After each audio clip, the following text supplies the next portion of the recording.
Hello everyone, welcome to my YouTube channel bright future academy Jaipur कला। तो आज हम इस वीडियो में जो बात करने वाले हैं, आपको थंबनेल देख के ही लग गया होगा कि आज हम क्या आपको बताने वाले हैं। तो ये जो वीडियो है वो सभी पेरेंट्स, सारे बच्चे जो ब्राइट फ्यूचर एकेडमी में अभी पढ़ते हैं, यानी अभी जो नाम चेंज हुआ है स्वामी विवेकानंद विद्यापीठ पब्लिक स्कूल, उसमें जो बच्चे पढ़ते हैं और जो आगे कोई नया बच्चा पढ़ना चाहता है, उन सभी के लिए ये वीडियो बहुत इम्पोर्टेंट है कि आखिर जो हमारा पेरेंट्स एप्लीकेशन ऐप है उसका यूज़ कैसे करते हैं, उसको चलाना कैसे है, उस पर काम कैसे करना है।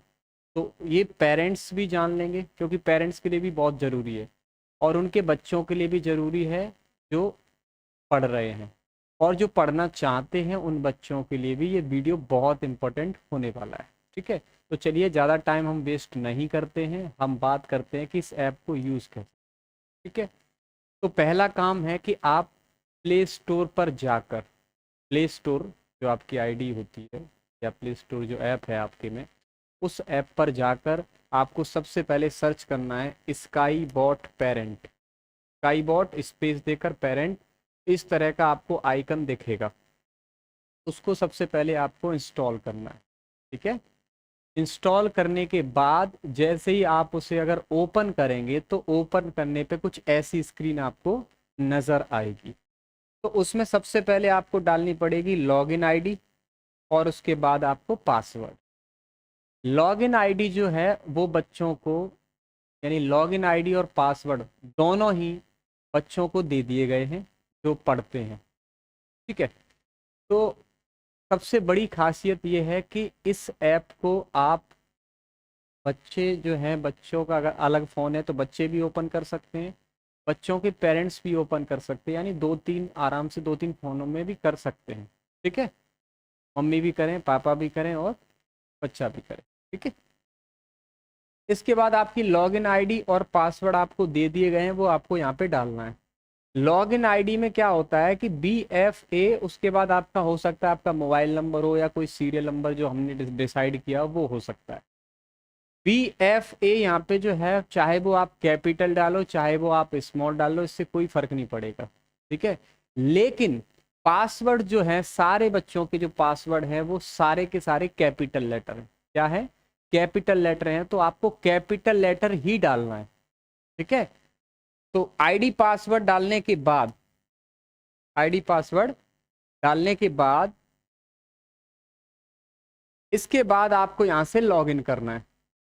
क्या करना है? लॉगिन करना है।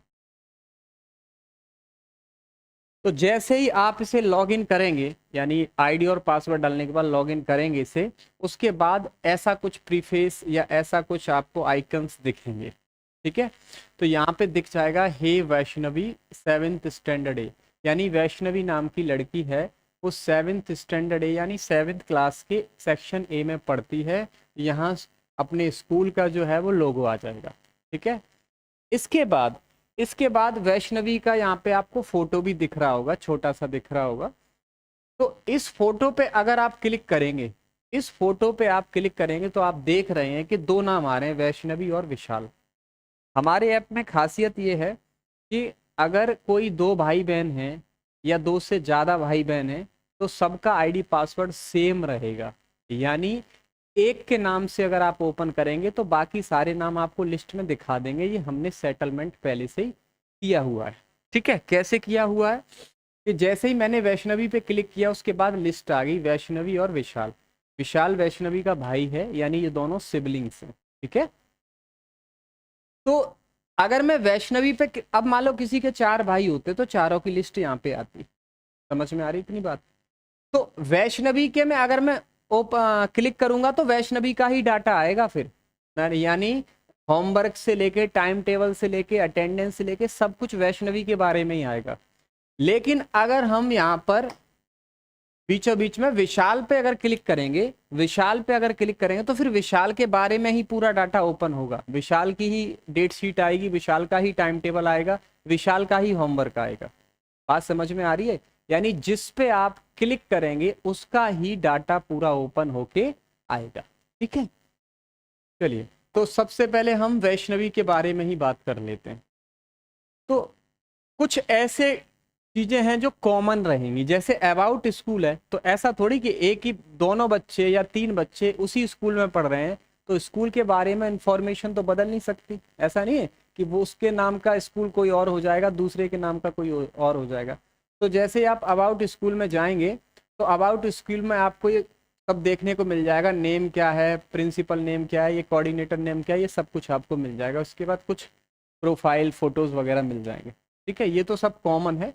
यहाँ पे आप मोबाइल नंबर जैसे आपको ढूंढना है तो प्रिंसिपल का मोबाइल नंबर आपको दिख जाएगा, वाइस प्रिंसिपल का मोबाइल नंबर दिख जाएगा, बैंक अकाउंट वगैरह, मतलब कुछ ऐसी इंफॉर्मेशन है जो आपके लिए ज़रूरी है, वो हमने यहाँ पे शो ऑफ की हुई है, यानी आपको दिखाई हुई है। ठीक है, देन इसके बाद यानी अबाउट स्कूल जो है वो सबके में कॉमन रहेगा। ठीक है, इसके बाद हम प्रोफाइल पे जाएंगे।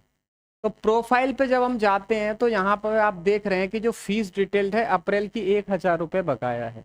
अप्रैल की जो फीस है वो 1000 बकाया है। तो इसमें कुछ किराया होगा ट्रांसपोर्ट डिपार्टमेंट का और कुछ स्कूल की फीस होगी। ठीक है, इसके बाद इसका जेंडर क्या है, मोबाइल नंबर क्या है, आधार नंबर अभी मैंने नहीं चढ़ाई क्योंकि RFID बनाएंगे तब हम चढ़ाएंगे। एड्रेस क्या है, बल्देपुरा एड्रेस है। ठीक है, ये का है पिताजी, हाँ पिताजी संतोष जी हैं, माताजी नैमा देवी हैं। इसके बाद गार्जियन, कोई गार्जियन यानी जैसे मान लो कोई नाना नानी के यहाँ रह के पढ़ता है तो हम वहाँ पे नाना या नानी का फोटो, यानी जो उसका पालन पोषण कर रहा है, हम उनका फोटो लगाते हैं। ठीक है, तो ये तो डिटेल हो गई अब प्रोफाइल में जाके। ठीक है, तो ये डिटेल तो अलग अलग रहेगी, सीधी सी बात है कि फीस डिटेल जो है वो वैष्णवी की अलग रहेगी और विशाल की अलग रहेगी, आपकी जितने भाई बहन हैं सबकी अलग रहेगी। ठीक है, बाकी सारी डिटेल सेम रहेंगी। जैसे जेंडर वगैरह चेंज हो सकता है, मोबाइल नंबर चेंज ये ऐसे हो सकता है कि हो सकता है आपके घर में 2-3 मोबाइल नंबर हैं तो किसी एक बच्चे के अलग मोबाइल नंबर, किसी एक बच्चे के अलग मोबाइल नंबर, ताकि तीनों मोबाइल नंबर भी कवर हो जाए करेंगे। ठीक है, बाकी ये जो फादर मदर की डिटेल है वो सेम रहती है सबकी। ठीक है, इसके बाद हम जाएंगे ट्रांसपोर्ट। ट्रांसपोर्ट जो ये फैसिलिटी है या ये जो फंक्शन है, तो ये जो फंक्शन है वो सिर्फ उन्हीं में दिखेगा जो ट्रांसपोर्ट से आते जाते हैं, यानी वाहन से, स्कूल के वाहन से आते जाते हैं, सिर्फ उनके में दिखेगा। जो वाहन से आते जाते नहीं उनके में नहीं दिखेगा। ठीक है, तो जब हम ट्रांसपोर्ट पे जाते हैं तो ट्रांसपोर्ट पे इसका फ़ायदा क्या है मैं आपको अभी बता देता हूँ। देखो ट्रांसपोर्ट का जो फ़ायदा है, ट्रांसपोर्ट का सबसे बड़े फ़ायदा ये है कि यहाँ पे आप ये देखेंगे कि सबसे पहली बात है कि इसमें आपको ये पता चल जाएगा कि गाड़ी एक्चुअल कहाँ चल रही है, कहाँ पे खड़ी है, कहाँ जा रही है। ठीक है, इसके बाद आपका कौन सी गाड़ी लाती है, तो UPSC DJ 2633 ये जो गाड़ी है वो आपको आती, मतलब इस बच्चे को ले जाती है और लाती है। पिकअप कहाँ से करती है, तो पिकअप करती है बलदेवपुरा से और ड्रॉप भी कहाँ पे करती है, बलदेवपुरा। ठीक है, पिकअप कितने बजे करती है, तो पिकअप का जो टाइम है वो 7:45 पे और जो ड्रॉप का टाइम है वो 1:30 का है। ठीक है, जब हम इस डिटेल्स में जाते हैं, तो ये पता चल जाता है कि ड्राइवर कौन है, तो ड्राइवर हैं आनंद यादव जी और उनका मोबाइल नंबर भी मिल जाएगा, तो यहाँ से आप कॉल भी कर सकते हैं। ठीक है, तो ट्रांसपोर्ट डिपार्टमेंट का ये फ़ायदा है, यानी ट्रांसपोर्ट आपको यहीं पे देखने को मिल जाएगा। क्लियर, यहाँ से हटाना पड़ेगा। ठीक है, इसके बाद हम जाएंगे अटेंडेंस पे। इसके बाद हम क्या जाएंगे, अटेंडेंस। अटेंडेंस पे जाते हैं तो हम ये देख रहे हैं कि जो प्रेजेंट है टोटल 11 है इस महीने में। टोटल प्रेजेंट कितनी है बेटा, 11 है। और यहाँ पे जो लीव है वो 0 है, लीव मतलब छुट्टी नहीं ली है। एब्सेंट जो है वो 0, यानी एक भी एब्सेंट इस महीने में इस बेटी की नहीं है। इसके बाद हम लॉक्स पे जाते हैं तो लॉक्स में क्या दिख जाता है कि पंच इन पंच आउट। इट मीन्स ये हुआ कि वो सुबह आई है टाइम पे और जब छुट्टी हो गई तभी वो गई है। अगर वो बीच में जाती तो बीच में यहाँ पे शॉर्ट लीव लिखा होता, यहाँ पे जो पंच आउट लिखा है, यहाँ पे जो पंच आउट लिखा है, पंच आउट के बगल में लिखा होता शॉर्ट लीव। क्या होता, क्या लिखा होता, शॉर्ट लीव। तो ऐसे ही जहां शॉर्ट लीव ली होगी वहां पे शॉर्ट लीव आपको देखने को मिल जाएगी, और शॉर्ट लीव ली होगी जब हम उस शॉर्ट लीव पे क्लिक करेंगे तो आपका फोटो भी दिख जाएगा कि आपने इस टाइम पे इस टाइम पे इस रीजन के कारण आपको छुट्टी दी गई है। ठीक है, ठीक। देन इसके बाद अटेंडेंस हो गया। देन इसके बाद हम जाएंगे टाइम टेबल पे। किस पे जाएंगे? टाइम टेबल पे, यानी स्कूल में कब कौन क्या पढ़ाता है ये आपको देखने को मिल जाएगा। तो क्या देखने को मिल रहा है कि 8:50 पे इंग्लिश पढ़ाते हैं। कौन पढ़ाता है? निक्की मैम पढ़ाती हैं 8:50 पे। और 9:30 पे मैथमेटिक्स पढ़ाते हैं। कौन पढ़ाते हैं? अंकित सर पढ़ाते हैं। ऐसे ही 10:10 पे साइंस कौन पढ़ाता है? पूना मैम पढ़ाती हैं। इसके बाद 10:45 पे लंच हो जाता है। तो ये जो टाइम टेबल है वो सारे पेरेंट्स एप्लीकेशन में शो होगा, यानी जो जिस क्लास का है। ठीक है, ऐसा नहीं सबके में सेम ही होगा। सोशल साइंस 11:10 पे कौन पढ़ाता है? कृष्णा मैम पढ़ाती हैं। 11:45 पे हिंदी, संस्कृत और आर्ट नरेश सर पढ़ाते हैं। देन इसके बाद कंप्यूटर और जीके 12:25 पे अंजलि मैम पढ़ाती हैं। तो ये हुआ आपका टाइम टेबल, कौन कितने बजे पढ़ाता है। इससे क्या एक फ़ायदा है कि पेरेंट्स को कॉल नहीं करना पड़ेगा कि सर मेरा बच्चे का लंच कब होगा। जैसे टाइम टेबल चेंज भी हो जाता है तो सीधी सी बात है इसमें भी चेंज कर दिया जाएगा। तो पेरेंट्स को कॉल करने की आवश्यकता नहीं कि सर लंच कितने बजे होगा। पेरेंट्स एप्लीकेशन ऐप ओपन करो, उसमें देख लो लंच कितने बजे होता है और कितने बजे कौन सा पीरियड लगता है। ठीक है, और कौन क्या पढ़ाता है ये भी। यानी जितनी ज़्यादा ट्रांसपेरेंसी रखनी चाहिए थी वो हमने इस ऐप में रखी। ठीक है। देन इसके बाद है अप्लाई लीव। तो कुछ बच्चे कुछ दिनों से लीव को अप्लाई कर रहे हैं, लेकिन कुछ बच्चों की एक्सेप्ट हुई है, कुछ बच्चों की नहीं हुई है। तो इसका रीज़न हम बताते हैं। भाई ये बताओ कि जैसे वैष्णवी, मान लो कोई बच्चा है, वो ऐसे तो कभी भी लीव लगा सकता है, अपना मन हुआ तब नहीं जाएगा। बात समझ में आ रही है? तो यहाँ पे सबसे बड़ी बात है कि लीव को आखिर अप्लाई कैसे करते हैं, फिर अप्रूव कैसे होती है, मैं आपको समझा देता हूँ। सबसे पहले कहाँ से लेके कहाँ तक लीव चाहिए। तो जैसे फॉर एग्जांपल हमको मान लो 16 तारीख से लीव चाहिए। ठीक है, तो आपकी ये डेट हो गई 16 अप्रैल 2026, यानी कल से हमें चाहिए। फ्रॉम कहाँ तक चाहिए? मान लो किसी को 6 या 7 दिन की छुट्टी चाहिए, तो यहाँ पे आप जो भी है यहाँ बढ़ा सकते हैं। ठीक है, मान लो 20 तारीख तक चाहिए, तो कहाँ से चाहिए हमें? 16 अप्रैल 2026 से 20 अप्रैल 2026 तक, यानी 5 दिन की हमें छुट्टी चाहिए। ठीक है, 5 दिन की छुट्टी चाहिए, तो रीजन ऑफ लीव यहाँ पे लिखना पड़ेगा। रीजन ऑफ लीव यहाँ पे टाइप करके लिखना पड़ेगा। आप चाहें इंग्लिश में लिख सकते हैं, आप चाहें हिंदी में लिख सकते हैं। पेरेंट्स हैं जैसे मान लो इंग्लिश नहीं भी आती है तो कोई दिक्कत नहीं, आप हिंदी में लिख दीजिए। लेकिन यहाँ पे लीव लिखने के बाद यहाँ पे आप सबमिट कर देंगे। लेकिन सबमिट करने से आपकी लीव नहीं लगेगी, क्योंकि लीव जैसे ही आप अप्लाई करेंगे तो हमारे पास नोटिफिकेशन आएगा, तो हम यहाँ से अप्रूवल देंगे तभी ये लीव मानी जाएगी। अब अप्रूवल हम आप लोगों के लीव यानी सबमिट करने से नहीं दे सकते, क्योंकि आप तो कभी भी सबमिट कर सकते हैं, यानी बिना पेरेंट्स की इजाज़त के। तो जब पेरेंट्स का कॉल आएगा, जो हमारे पास हम जैसे ऑफिस में बैठते हैं, हमारे और साथी हैं ऋषि सर, वो भी बैठते हैं, तो उनके पास कॉल आएगा तब वो सॉफ्टवेयर पे अप्रूव देंगे। अप्रूवल मिल जाएगा तो लीव चढ़ जाएगी, यानी अटेंडेंस जो अभी मैंने बताई थी तो वो लीव चढ़ जाएगी फिर वहाँ पे। ठीक है, एल लिख के आने लगेगा, यानी आपने लीव ली है और क्यों ली है, कैसे ली है, वो सब यहाँ पे रीज़न आपको लिखना पड़ेगा। और पेरेंट्स अगर कॉल करेंगे तो ही मैं अप्रूव करूँगा, अदरवाइज अप्रूव नहीं करूँगा। ठीक है, तो यहाँ से आप लीव अप्लाई कर सकते हैं, लेकिन सिर्फ अप्लाई करने से कुछ भी नहीं होने वाला, अप्रूव तो हम ही करेंगे। ठीक है, तो वो बिना पेरेंट्स की कॉल के हम अप्रूव नहीं कर सकते। क्लियर? देन इसके बाद हम पीटीएम पे जाएंगे कि पीटीएम कब कब हुई है और कब कब है। तो आप देख रहे हैं कि 30 अगस्त सैटरडे को हॉलीडे थी, यानी हम पीटीएम रखी थी। ऐसे ही 30 सितंबर को पीटीएम थी, ऐसे ही 25 जनवरी को भी पीटीएम थी। यानी पीटीएम कब कब हुई हैं और कब कब होंगी आगे, ये सब आपको डिटेल मिल जाएगी। ठीक है, इसके बाद पीटीएम के बाद है आपका इवेंट्स।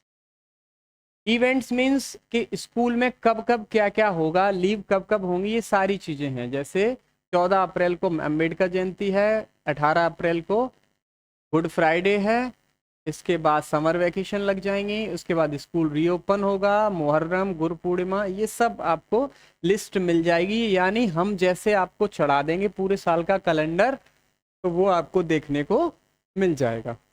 देन इसके बाद हम आते हैं हॉलीडेज, यानी हमारी छुट्टियां कब कब हैं। जैसे हमारे पास कैलेंडर आता है बेसिक शिक्षा अधिकारी का साल भर का, तो वो हम पहले से ही चढ़ा देते हैं। बाकी कोई अपडेट होती है तो उस अपडेट को हम हैंड टू हैंड चढ़ाते हैं। जैसे कभी कभी छुट्टियां बदल जाती हैं, आगे पीछे हो जाती हैं त्योहारों में, तो ये सारी छुट्टियां आपको देखने को मिल जाएंगी। जैसे कैलाश मेला है 28 जुलाई 2026 को, ठीक है, हॉलीडेज आपको देखने को मिल गई। इसके बाद है आपकी डेट शीट। ये भी बहुत इंपॉर्टेंट फंक्शन है कि आप टर्म 1 का ओपन करेंगे तो आप हाफ ईयरली एग्जाम हुआ था 15 दिसंबर 2025 से कब तक हुआ था, 20 दिसंबर 2025 तक आपका हाफ ईयरली एग्जामिनेशन हुआ था। उसकी स्कीम देखना चाहेंगे तो इस पर क्लिक करोगे तो आपको स्कीम दिख जाएगी कि इंग्लिश का पेपर हमारा 15 दिसंबर को हुआ था, हिंदी का पेपर 16 को हुआ था, मैथमेटिक्स का 17 को हुआ था। यानी बात समझ गए ना कि टर्म 1 का नाम क्या था, हाफ ईयरली। इसके बाद हम जाएंगे टर्म 2 पे। तो टर्म 2 क्या है, ईयरली एग्जामिनेशन। अब ईयरली एग्जामिनेशन अभी हुए नहीं है, अभी होने वाले हैं, तो जैसे ही होंगे तो वहाँ पे डेट शीट आपकी आ जाएगी। इसके बाद पीरियोडिक टेस्ट में जाएंगे तो पीरियोडिक टेस्ट हमने दोबारा यहाँ कराए थे बच्चों के, यानी सारे बच्चों के कराए थे 25 फरवरी से लेके 7 मार्च तक प्री बोर्ड एग्जामिनेशन। तो आपकी यहाँ पे स्कीम दिख जाएगी कब कौन सा पेपर था, ठीक है। वीडियो को शॉर्ट करना चाह रहे हैं इसलिए थोड़ा जल्दी भी बता रहे हैं हम आपको। अब मेन जो है वो है होमवर्क वाला ऑप्शन। मेन जो है वो आपका है होमवर्क वाला ऑप्शन। फॉर एग्जांपल जैसे हम 13 का देखना चाहेंगे। होमवर्क में क्या होता है कि हम होमवर्क जो है वो व्हाट्सएप पर भेजते थे। तो मैंने देखा कई बच्चे शरारती तो होते हैं, और शरारती होना भी बनता है, ऐसा नहीं, लेकिन इतना भी शरारती नहीं होना है कि होमवर्क आया तो डिलीट फॉर मी, यानी उसको डिलीट ही कर दिया होमवर्क को व्हाट्सएप ग्रुप में से, और फाइनली वो ग्रुप में से भी कर दिया। उसके बाद जब गैलरी में जाते हैं तो गैलरी से भी कर दिया। तो सीधी सी बात है, फिर आरोप हम पे ये आता है कि हमें होमवर्क नहीं दिया गया, होमवर्क नहीं देते हैं टीचर, ये नहीं देते हैं, वो नहीं देते हैं, बहुत सी चीज़ें वैसी शिकायतें आती हैं। तो अब आप शिकायत नहीं कर पाओगे क्योंकि ये होमवर्क परमानेंट रहेगा। इसमें आप सिर्फ देख सकते हैं, होमवर्क को सिर्फ देख सकते हैं, एडिटिंग कतई नहीं कर सकते, ना डिलीट कर सकते हैं, ना कुछ और लिख सकते हैं, ना टाइप कर सकते हैं, कुछ भी, ठीक है। तो अब देखेंगे साइंस में क्या होमवर्क मिला है। 13 अप्रैल को होमवर्क मिला है, लर्न करना है atmospheric layers, solar system. Social science में मिला है ओलंपिक खेल। कंप्यूटर में है right and learn the fundamental of computers. And English में मिला है ऐसे लिखना है माय फेवरेट टीचर पे, ठीक है। अब जैसे ही आगे जाओगे 14 पे, तो 14 को होमवर्क नहीं मिला है क्योंकि 14 अप्रैल को अम्बेडकर जयंती की छुट्टी थी। इसके बाद जैसे हम 15 पे जाएंगे तो 15 पे होमवर्क क्या मिला है, साइंस में मिला है learn and write 13 chapter meaning and question answer. Mathematics में rational number solve exercise 4F। English grammar मिला है टेंस रूल्स, आपको लर्न एंड राइट, मतलब लिखना भी और याद भी करना है, ठीक है। तो बाकी ये होमवर्क वगैरह आपको देखने को मिल जाएगा, लेकिन ये नहीं है कि होमवर्क सबका सेम रहेगा। भाई सीधी सी बात है, आप क्लास चेंज करोगे यहाँ पे जाके, वैष्णवी के अलावा उसका जो भाई या बहन जो भी है उस पर क्लिक करोगे तो फिर उसका होमवर्क अलग रहेगा। आपको मैं अभी प्रैक्टिकल भी करा दूंगा। होमवर्क के बाद इसमें आप जाएंगे गैलरी में। गैलरी में जब आप जाते हैं तो यहाँ पे फोटोज़ अभी मैंने यहाँ पे अपलोड नहीं किए हैं, एनुअल फंक्शन की फ़ोटोज़ यहाँ पे देखने को मिल सकते हैं, और आपका सिलेबस देखने को मिलेगा कि पूरे साल कैलेंडर जारी जो होगा कि कब कब हम क्या क्या कराएंगे, और आपका सिलेबस पर हर एक सब्जेक्ट का क्या क्या आपका सिलेबस है वो आपको देखने को मिल जाएगा। इसके बाद हम वीडियो पे जाएंगे तो वीडियोस भी यहाँ पे डले हुए होंगे, लेकिन जो जिस क्लास का है उस क्लास का वीडियो देख सकता है, चलेगी यूट्यूब पे, दिखेगी यहाँ पर, ठीक है। मैं एक आपको प्रैक्टिकल करके दिखाता हूँ।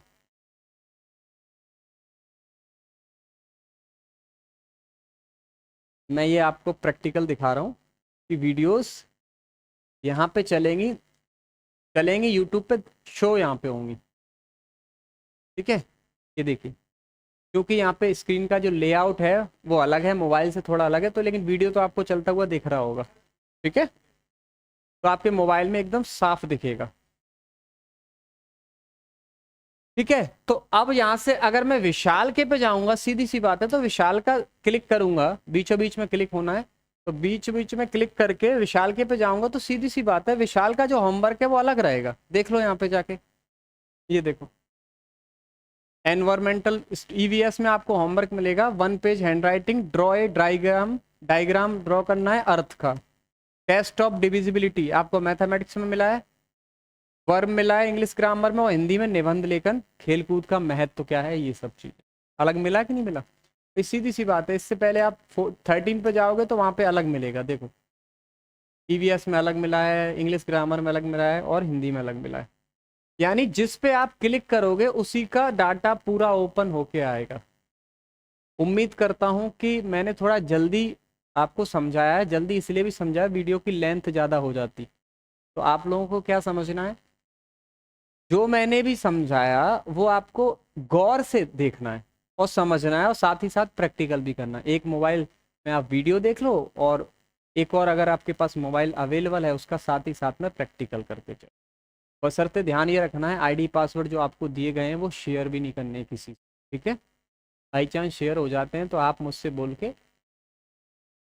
चेंज करवा सकते हैं, वो मेरे ऊपर है, ठीक है। वैसे भी कोई अगर लॉगिन कर भी लेगा तो लीव अप्लाई के अलावा वो कुछ नहीं कर पाएगा। बताओ कुछ और कर पाओगे अप्लाई लीव के अलावा, कुछ और कर पाओगे, नहीं कर पाओगे। ज़्यादा से ज़्यादा होमवर्क देख सकते हो, इससे ज़्यादा कुछ और नहीं देख सकते। तो अप्लाई लीव कर भी, लीव को अप्लाई कर भी देगा तो अप्रूव तो हमारे यहाँ से होगी, तो बिना कॉल किए अप्रूव भी नहीं होगी, तो कोई मतलब नहीं डालने का, ठीक है, रिजेक्ट हो जाएगी। तो फाइनली धीरे धीरे हम बहुत कुछ करने वाले हैं, आपकी जो शिकायतें हैं वो दूर कर दी हैं लगभग।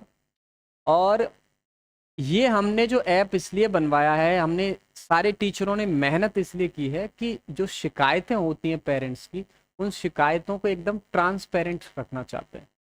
यानी होमवर्क हमने दिया या नहीं दिया आप देख सकते हैं, ये आपकी कमजोरी कि आपने नहीं देखी है, ठीक है। दूसरा ये है फीस का भी डाटा हम ऑफलाइन भी काट के देते हैं, और ऑनलाइन रसीद भी कट जाया करेगी, क्योंकि यहाँ पे सारी चीज़ें आपको शो हो जाएंगी।